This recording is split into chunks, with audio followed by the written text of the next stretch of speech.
when I think about Brazil, and I think about Latin America, and I think about these people. So this is the wall. Remember these folks? The caravans of migrants coming to the United States from Guatemala, from Honduras, from these poor countries, what Donald Trump referred to as the shithole countries. Where are they coming from, and why are they coming here? What's driving them here? Like, you got to ask that question, right? Why are people trying to get here? Why are we building a wall? Like, is they just want to come because they want to make more money and they want to take it home? Or like, what else is there? What else is driving people? What happened in their history? Just like, what happened? Oh, dude. What happened in Haiti that leads to that? What happened in their history? Is anybody curious? Like, are you really curious? Like, what happened here in those beautiful cities? And then, so what happens to these people? What happened in their home countries that lead them to want to come here? So when I just sit back, and I'm just kind of like, yeah, all right. Yeah, you got to build a wall because you got to keep them out, and there's not enough for everybody, and that's just, okay, great. Okay, but that's not very smart. You don't have to say, oh, we should take them in, all these poor people, and they're fleeing oppression, and that's not smart either. Because if they were coming, and if I decided, hey, well, actually they're going to come, bro, and they're actually we're going to build some houses in your backyard, and that's where they're going to stay. So all you liberals who think like, no, we shouldn't have a wall, and we should let anybody in who wants to come and so on, really? How about if we build a housing development in your backyard then? How's that? And most of you would say, well, I'm not that liberal.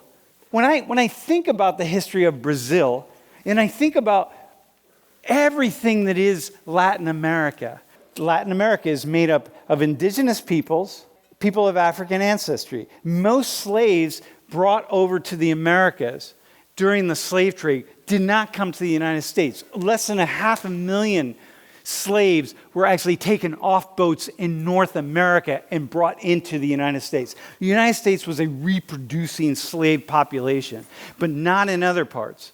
And so in all of Latin America, it was not a reproducing population, which is why it was disproportionately male slaves and didn't matter. In Haiti, for example, the average life expectancy at the peak of slavery was about 7 years, meaning it was more profitable to bring a human being from Africa, work them to death in a 7-year time, get your money back, and go buy another slave.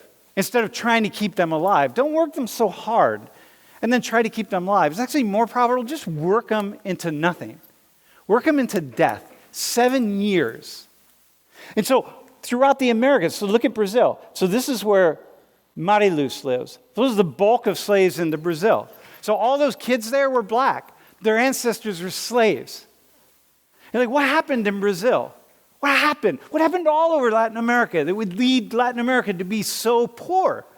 And what role does the United States play in that? Like, what do we play? And when I look around at this room and I think, is there a connection between the money at a place like Penn State University and then the poverty that we've seen historically in places like Latin America where we see people like this coming from?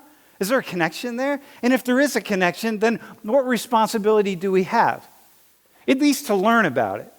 Like, you had a shirt on the other day that said, veterans before refugees or whatever, right? Okay, well, these are refugees. So then veterans before refugees, right? Like, well, okay, but who are the refugees, though? Right?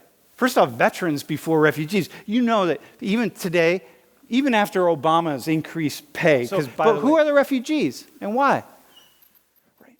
And so, when I look at this and I think about this map, and I think, wow, man, all the ways in which this region right here was the region of the United States. So back in 1986, I was walking on the road in Nicaragua.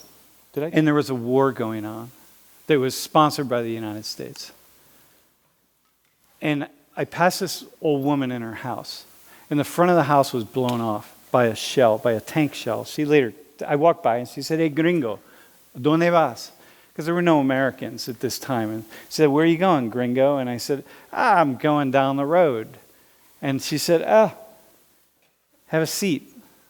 So I sat down and we started speaking. And she told me the story of her house and what happened. And she was really old.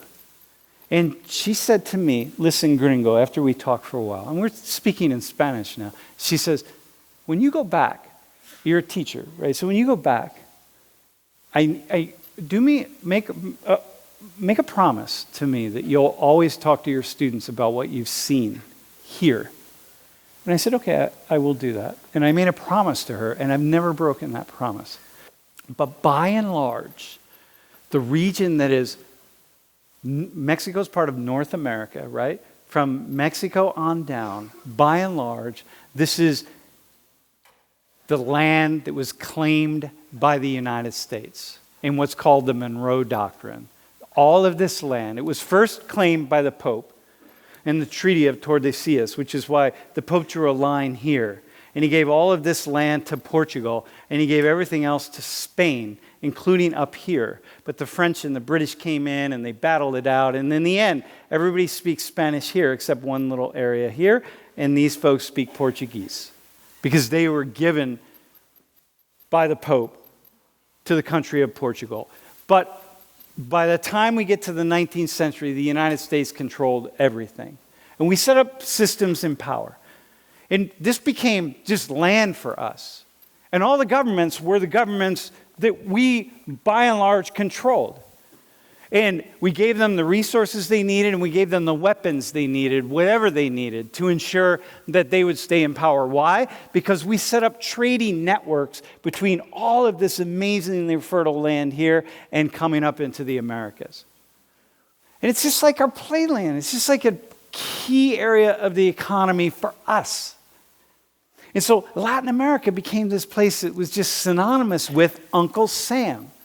And so companies went down and they just took over land and they paid off the rich, the elites, the oligarchs, right? They paid them off and they gave them whatever they needed to give them in order so the rich would then use their power to ensure that whatever the Americans needed, they would get, whether it was land or mineral resources or whatever it is, or people, and then they would get it and they would have access to it. And so all the mines, I can't even begin. I don't have enough time. I can't even begin to go there. But essentially, the amount of money that left here, the amount of resources left here, all here, and went up here, it's just incalculable.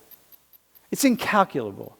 And so much of our wealth, just like so much of our wealth is built from the blood and the sweat of slaves. Y'all have any idea how much this country owes a debt to slaves? And the slave system, the Africans. You don't just get rich in the way we got rich without some degree of labor that we got from slaves. You can't, the cost, I've seen the cost added up of how much slaves gave to this country. It's just, you can't even add the numbers.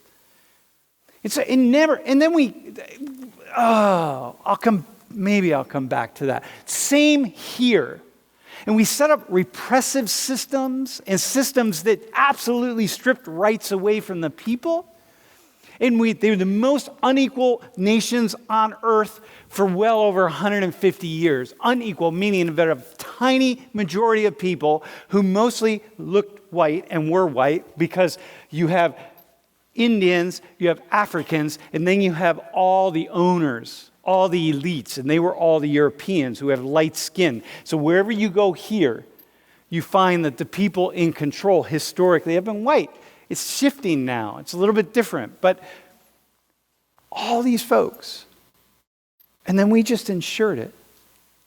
And like when I first started studying militarism in Latin America, and reading about the things that the United States did in order to have access to all of these resources, that's the thing that turned me into a radical. For a while, I identified as a Marxist, a radical Marxist, because of what I read and what I studied. And what took me over the top was when I studied and read about all of the armies, the death squads, the militaristic squads, paramilitaries, that we armed and trained and sent back into the countries to ensure that poor people would never rise up and make demands about what is theirs. So we have tin mines in Bolivia. That we need the tin because it runs our economy. Well, when the miners in Bolivia decide that they're going to rise up because they're being completely exploited, then the military goes in and shuts them down. And that's all paid for by the United States. And the amount of people that were killed is just, again, incalculable.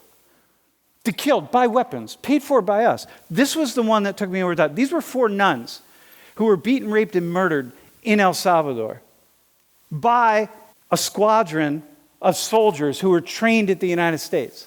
And they just went back and they were beaten, raped, and murdered, and we knew about it. We knew who did it, who called it out. We knew who made it happen. There were people who were working closely with the United States. This is one. You couldn't have time to go with hundreds of thousands of cases, right? But this was the one that turned me. This is the moment I became a Marxist-Leninist. It started hating the United States. I'm not a Marxist-Leninist now, but these were 4 American women, nuns. And we did nothing about it. Nothing. We did it. We did that, right? It's part of it. And so I started saying, "Oh no, man! It just changed me. It did something to me." And after that, I started hating this country a lot. I've since developed a bit of wisdom where I don't hate this country. It's not about that at all. In fact, now I work with militaries and stuff. It's a very different position. But I understand it, and it lives in me, and I see it, and I get it, and I can talk about it. And it's part of it, and part of making the world a better place and making this country better than it already is, because it's already a pretty cool country, by the way, the U.S. It's actually a really cool place. To make it better is understanding these kinds of things. So when I talk to Mariluz, this is what I see. This is the history of Brazil that I understand. And I know why that favela got to be how it is. And so that's why I do the work that I do with people like her. And that's why I want to bring you in on it so you can educate yourselves and rock on it, man. Like, it's all cool. It's good.